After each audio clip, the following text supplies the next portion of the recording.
ফাফিহিমা ফাজাহিদ, যাও যাও যাও, তুমি তোমার মা বাবার সঙ্গে সৎ ব্যবহার করো, মা বাবার সঙ্গে ভালো ব্যবহার করো,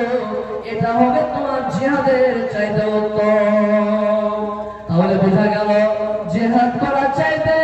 উত্তম আমল,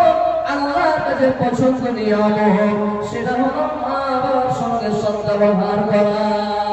ইয়া আমার ভাইরা, এ আমার বাবু বাচ্চারা, ও মায়ের আমার ভালো ভালো শোনেন, যদি আপনি মা বাবার সঙ্গে সৎ ব্যবহার করতে পারেন, যদি আপনি মা বাবাকে সন্তুষ্ট রাখতে পারেন, আল্লাহ তাআলা আপনার বড় বড় বড় বড় বড় বড় গুনাহকে মাফ করে দেবে।